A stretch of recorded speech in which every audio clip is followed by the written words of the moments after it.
Bonjour à tous. Donc, je vous propose d'aborder maintenant la question des assistantes maternelles, l'accueil individuel au domicile, et d'aborder plus particulièrement la professionnalisation de ces assistantes maternelles. Donc, je me présente, Sophie Saint-Martin. Donc, je suis spécialiste de l'accueil individuel et collectif de l'enfant de 0-3 ans et j'interviens notamment sur la région PACA. Donc, nous serons tous d'accord pour dire que l'assistant maternel est au cœur des évolutions de la famille et de la société. Il joue un rôle qui va bien au-delà de la garde de l'enfant. Il intervient indéniablement au niveau de son éducation. Donc mon propos se propose d'intervenir en deux parties. La première partie portera sur un constat établi à partir de toutes les enquêtes qui ont été réalisées en France et en région PACA sur la professionnalisation des assistantes maternelles. Et à partir de ce constat, j'émettrai une hypothèse qui émane des constats que nous allons voir ensemble. Alors, profil des assistantes maternelles sur le plan national. Les assistants maternels sont pour majorité, pour partie, de conditions populaires, tandis que d'autres sont de classe moyenne. En fait, ça dépend complètement du territoire sur lequel elles habitent. Et le territoire et la CSP, catégorie socio-professionnelle des parents, est intimement liée au territoire. Donc, deux conditions que l'on retrouve chez les assistantes maternelles, la condition populaire et la classe moyenne. Donc les assistants maternels demeurent dans l'ensemble peu diplômés par rapport aux salariés du privé. Toutefois, un grand changement ces dernières années, on constate que le nombre d'assistantes maternelles ayant un bac, voire un diplôme supérieur au bac, est en constante augmentation chaque année. Autre constat, le bon sens, le vécu maternel ne suffisent plus aujourd'hui. À savoir, vu de l'extérieur, pour le commun, pour l'opinion, cette activité ne semble pas faire appel à des compétences particulières. Et pourtant, l'amour des enfants est l'argument omniprésent dans les propos des assistantes maternelles. Cela suppose une prédisposition naturelle à s'occuper d'enfants. Autre constat, en l'absence de déontologie dans la profession, l'expérience maternelle et les qualités morales tiennent compte de compétences professionnelles. Donc la formation initiale obligatoire est sans obligation de résultat, notamment sur l'obtention de la première partie du CAP Petite Enfance. Enfin, la formation continue est sans obligation tout court. Pourtant, il est désormais demandé à l'assistante maternelle de s'inscrire dans un projet individualisé de l'accueil de la petite enfance, de la famille, dans une vision de coéducation professionnelle parent. Constat toujours, une faible motivation à se former se traduit dans les écrits et dans les enquêtes réalisées auprès des assistants maternels. Rares sont celles qui trouvent que les 120 heures sont trop courtes et souhaiteraient une formation bien au-delà de ce volume. La formation est perçue comme très intéressante, utile, mais certainement pas comme nécessaire, voire même indispensable.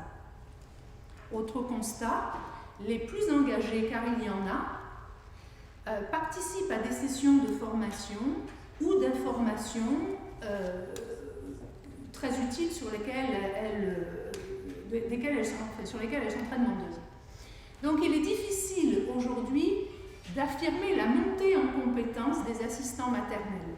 L'absence de reconnaissance sociale, de perspective en termes d'évolution professionnelle et de rémunération pourrait être le frein à cette dynamique professionnelle.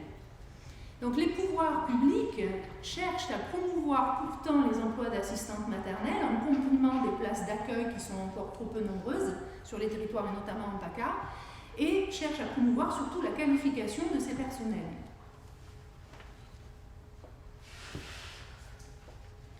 Autre constat, une demande paradoxale. Si les assistantes maternelles rechignent à se former, pourtant elles sont grandement en demande d'appui, de soutien dans leur pratique professionnelle. Donc il y a une constante demande d'accompagnement dans les pratiques quotidiennes avec une demande de trucs et astuces pour résoudre les petits problèmes du quotidien et surtout d'un appui assez conséquent pour les situations à problème rencontrées notamment avec les parents, rencontrées dans des cas rares bien évidemment, mais qui peuvent se rencontrer quand même. Donc les formateurs, dont je fais partie, se disent convaincus qu'un certain nombre d'assistantes maternelles rencontrent des difficultés dans leur quotidien de suivi et sont en réelle difficulté dans leur pratique. Les assistants maternels disent que les formations viennent trop tard pour répondre aux difficultés qu'elles rencontrent ou ne sont pas adaptées aux problèmes rencontrés dans leur quotidien. Autre constat, les RAM, les relais d'assistants maternels, sont là pour former, fédérer et dynamiser. Les RAM sont une réponse tout à fait possible aux soucis et aux problèmes rencontrés par les assistantes maternelles. Donc ce sont des espaces d'information, des espaces de médiation assistantes maternelles professionnelles et ce sont des espaces de formation, de conseil, des lieux d'échange de pratiques, des lieux de conseil, d'expérience, de supervision, etc. Donc ce sont des lieux qui constituent sans nul doute des lieux d'apprentissage informels certains. Mon petit regret à moi là-dessus, c'est qu'ils ne sont pas obligatoires.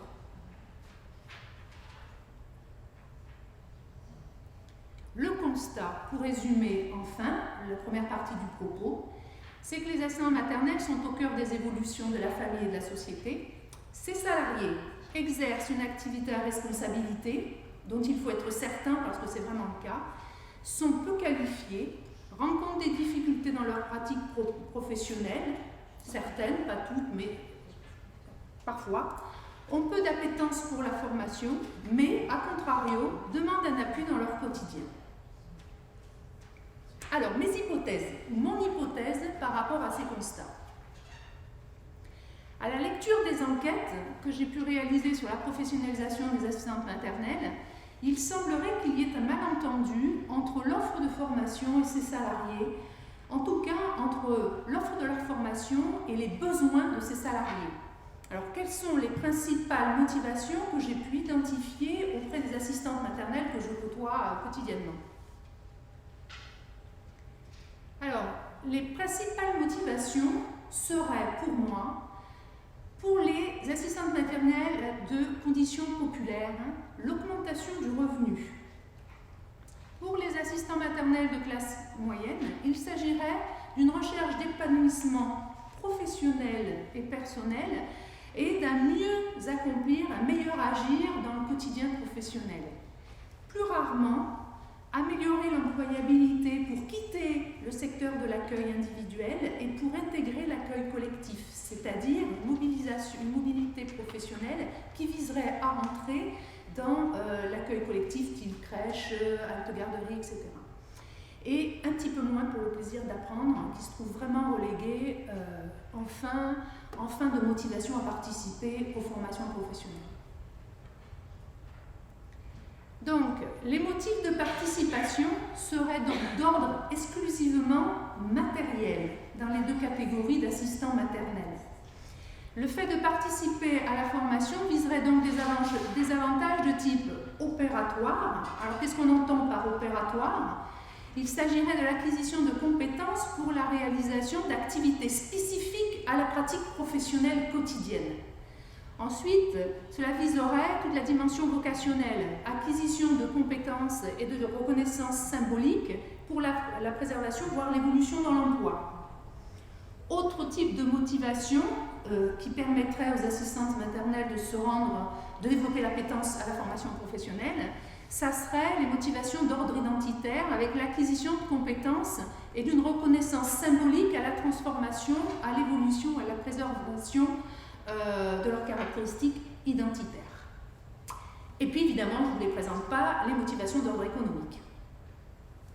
D'où le possible malentendu avec une offre de formation qui serait exclusivement axée sur les motivations de type intrinsèque que vous avez sur la partie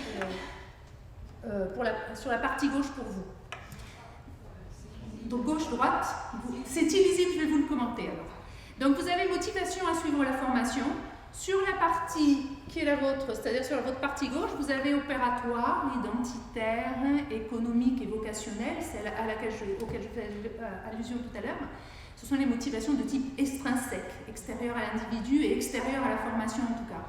Et puis de l'autre côté, vous avez tout ce qui est les motivations d'ordre épistémologique, c'est-à-dire plaisir à suivre la formation, dont je vous ai dit que ça ne remportait pas un franc succès.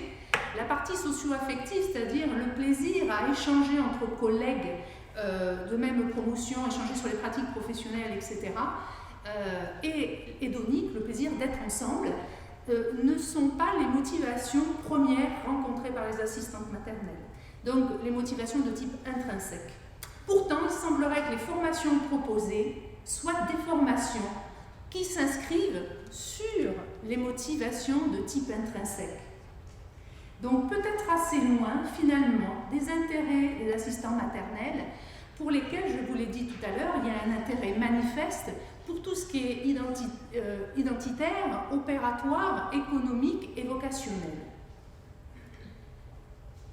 Donc pour conclure mon hypothèse, la représentation que les pouvoirs publics se font des motivations des assistants maternels à se professionnaliser ne semble peut-être pas correspondre, selon l'étude que j'en ai faite, aux attentes des assistants maternels elles-mêmes. Donc l'offre de formation qui nourrirait leur motivation d'ordre motivationnel, vocationnel, identitaire et opératoire pourrait bouleverser des pratiques profondément culturelles, ou pourrait bouleverser en tout cas l'appétence à la formation. C'est en comprenant mieux ce qui fait sens pour ces intéressés que les pouvoirs publics pourraient réussir à la mise en œuvre de leur politique, puisque je vous rappelle qu'il s'agit d'une politique européenne de formation et par extension générer une réelle dynamique de professionnalisation chez ces professionnels-là. Voilà, je vous propose de conclure mon propos ainsi que celui de Nathalie Chapon sur 5 points. Le premier concerne la mutation du secteur. Nathalie Chapon et moi-même avons constaté, et vous serez sûrement d'accord avec ce propos, que le secteur de la petite enfance est un secteur en pleine mutation, à la croisée des dynamiques nationales, locales, familiales et sociales. Second point, le manque de reconnaissance des métiers d'assistants maternels et d'assistants familiaux. En effet, ce sont deux professions qui souffrent d'un manque de reconnaissance par l'opinion publique. Et en fait, c'est très simple, c'est parce que ce sont deux métiers qui ont une très faible visibilité sur l'extérieur. Ensuite, les efforts poursuivis par les collectivités, par les pouvoirs publics, et malgré un effort incontestable de ces derniers, en matière de conciliation travail-famille, qui a été évoqué tout au long de la matinée, malgré des efforts axés sur l'accès à la formation professionnelle, la création de diplômes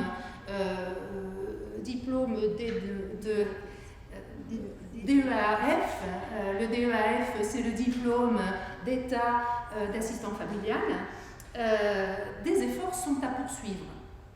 Ensuite, l'idée que ces activités sont de véritables métiers n'a pas encore fait son chemin dans l'opinion populaire et il nous semble à Nathalie Chapon et moi-même que seule la professionnalisation permettra à ces activités reconnues par l'opinion publique d'être identifiées comme de véritables métiers à partir du moment où la professionnalisation aura fait son œuvre.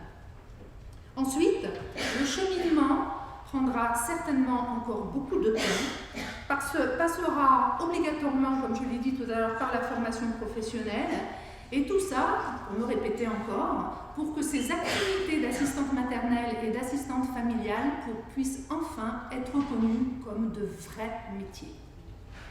Je vous remercie.